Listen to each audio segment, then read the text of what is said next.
and it just kind of, I felt like it was a little rushed. Like it didn't really clarify a lot of things, or it kept me wondering of a couple of things.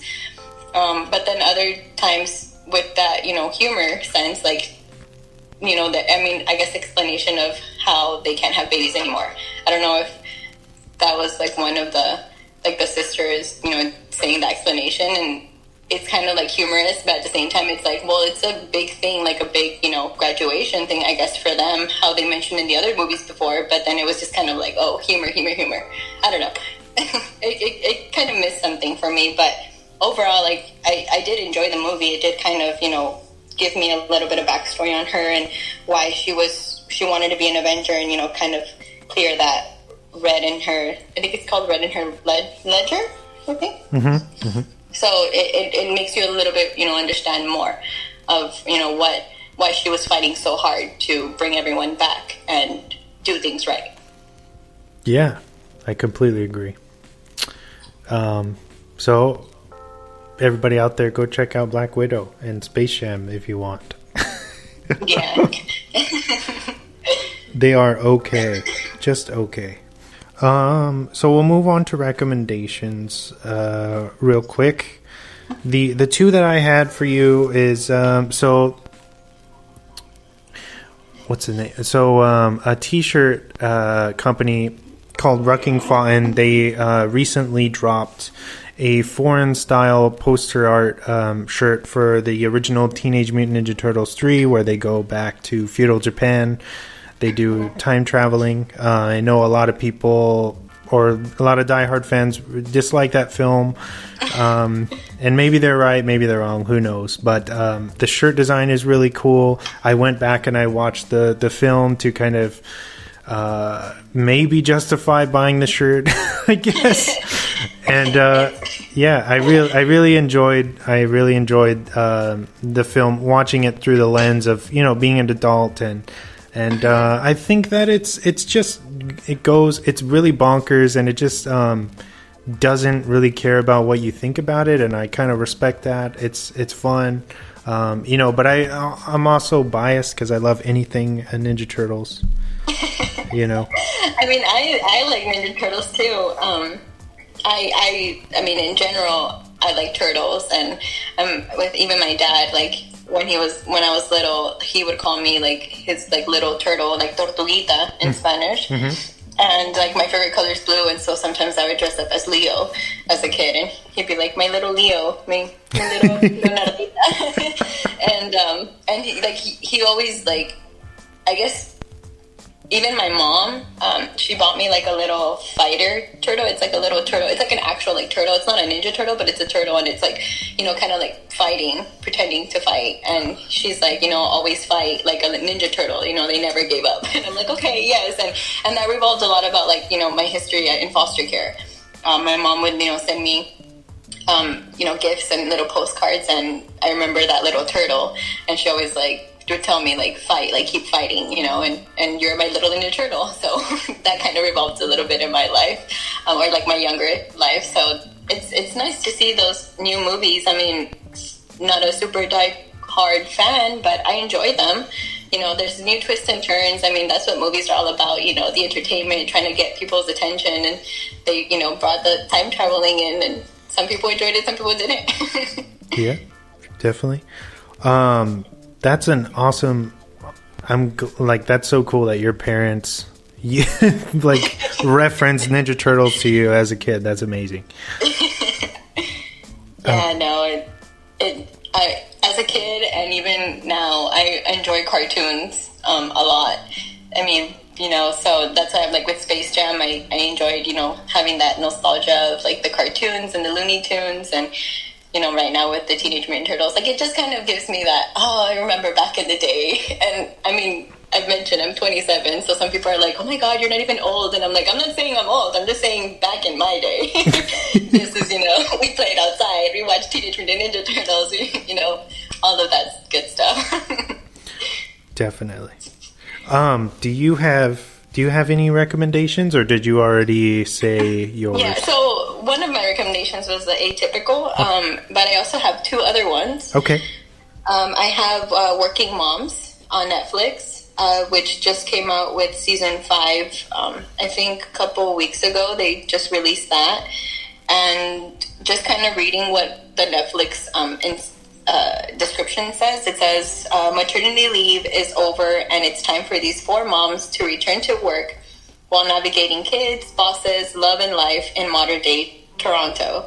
And so I really like it. I really enjoy it because it portrays, 4 different, moms and their families and the things that, they go through. And me being, as a working mom, like, it's just like entertainment, but at the same time, you kind of connect with these, characters.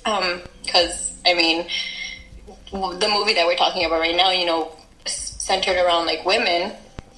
Sometimes, especially like in the workplace, it seems a little bit more challenging for us, at times, that not our coworkers don't see us as equals, not trying to like throw any shade or anything, but sometimes, it's realistic, and some of them, go through that. Like, I think one of the characters even like leaves the company to start her own, because like they don't believe in her like as a woman. So it's a really nice, I really enjoy it, and I know that it did get renewed for a season 6, so that's kind of exciting as well. Oh, it did. So it did get renewed. Yes, yeah. I looked up, and it said that they're doing a season 6. So they just released season 5 a couple of weeks ago, and did get renewed for a new season for season 6. Okay, awesome. Yeah, and then the second one is on HBO. Called The Mayor of Easttown. I don't know if you've heard of that one. Yeah, I love it. Oh yeah, I love it. I recently started watching it because I know that there's a season 2 coming up, and from other podcasts that I listen to, I like to listen to a lot of like true crime podcasts. Wow. So, okay. Yeah, one of them mentioned like, Mayor of Easttown on HBO, and I'm like, let me check it out, and yeah, it's definitely pretty good. Another, reading the description, it says, a detective in a small Pennsylvania town investigates a local murder while trying to keep her life from falling apart. That's how I feel every single day. Trying to keep my life from falling apart. But it's really interesting. There's a lot of, like, plot twists. I mean, I think, like, sometimes I'm like, oh my God, I think it's this. And then all of a sudden it's not. And I'm like, wait, what? What's going on? So that's really interesting, for anybody that likes true crime. Definitely recommend that one, The Mayor of Easttown on HBO. Very nice. I love Kate Winslet. She's so good in that show. Yes, I know. I love her too. The Divergent series, I love her. Eternal Sunshine of the Spotless Mind. I like Titanic. It's all right. Have you ever... Go ahead. Sorry? No, I just feel like Titanic is a little bit like everybody's all in love with Titanic, and every time it comes on TV, it's like, oh my God, the Titanic is on, and I'm like, I liked it. It was all right. There was enough space on that door. I'm just kidding. Oh man, that's a running joke all the time now. Yeah. Just move over. But yeah, that's it's not even the actors or anything. Like, the story itself for me, I'm like, it's all right. I guess. Yeah, I like The Notebook a little bit better, but it's still cheesy. Yeah, it's really long. Titanic is long. Oh, yeah. Very young. DiCaprio. Very, very young. Yep. Oh, good old Jack, right? All right, so before we run out of time, do you want to get into our the main focus? Yes. I'm so sorry. No, it's okay. It's okay. This has been so fun. Anyway, so we're talking about A League of Their Own. It was picked by our own CJ Stevenson, who couldn't be present for this. So this episode's dedicated to him. Hopefully you're listening right now. What's up, man? Hi, CJ. It's rated PG. It's from 1992. It's a sports drama, loosely based biopic. It runs at 2 hours and 8 minutes, and it's got a 79 on Rotten. It was directed by Penny Marshall, the late Penny Marshall, starring Gina Davis, Lori Petty, Rosie O'Donnell, Madonna, and Tom Hanks. The film spins the story of the real All-American Girls Professional Baseball League that was first formed back in the early 40s on the cusp of World War II. Although the film does take some liberties in telling of this story, with a few elements being fiction, it does come from a place of truth. After director Penny Marshall found out about the history of the AAGPBL in the late 80s, she sought out to get the ball rolling on a cinematic version, which she eventually achieved with Sony Pictures and screenwriters Lowell Gantz and Babalu Gaines. The casting for the film was very honest, as they didn't hire anyone who could not actually play in real life. The demanding physical nature of the film also resulted in many injuries for the cast, as they had to play in the dress-style uniforms at all times. The film came out on July 1st, 1992, and made a huge impact on the box office, making $107 million and around $24 million in other territories. Definitely nothing to be mad at, as the movie was completed for a small $40 million. It's very important and exciting that a film like this was not only made, but widely accepted in the early 90s as well as now. With more than 25 years since its release, the film's central themes include prejudice, inequality, sibling rivalry, and even addiction and self-sabotage. Although Marshall does a good job of delivering an uplifting, fun, and powerful message of female empowerment that has managed to keep this story relevant and never forgotten. With this film being selected into the National Film Registry for preservation back in 2012, and a new Prime series of the same name coming soon, it's clear that the Rockford Peaches are still very much alive and thriving. Thank you. Very nice, very nice. I'm actually very interested in that series to see how it's going to be portrayed. I mean, watching, the movie and having that to compare it to, and not in a bad way, just like to see how how it's going to be portrayed. Yeah, I know last time CJ was saying that he doesn't like when they take something that was supposed to be a film and turn it into a series. But in the way that my perspective, I guess, I feel like that can open up these doors where they can kind of expand on different things. You know what I mean? Mm-hmm. That they and even have more in depth. Yeah, more things like kind of like the segregation stuff that they gloss over in this film. Maybe they'll be able to tackle it more in the show because they have more time, more more territory to play with, I guess, in a lot of ways. Yeah, no. There's a lot of good things that we'll get into it, but at the same time, it does leave a lot of room for, better, you can say better interpretation of what, they were going through in those early 40s. And there's just a lot going on in the movie, so should get into it. Definitely.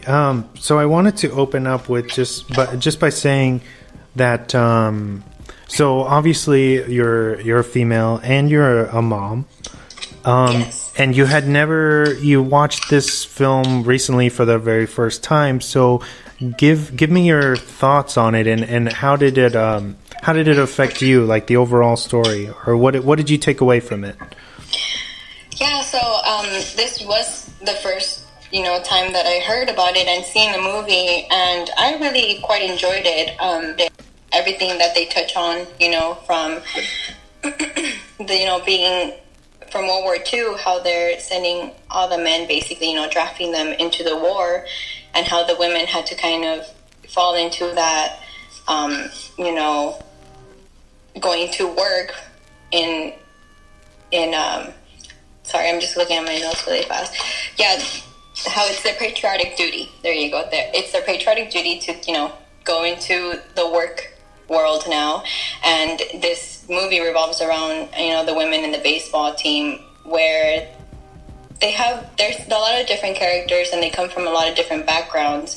We have the sisters, we have the little friends of Doris and May, who have technically worked together and kind of grew up together.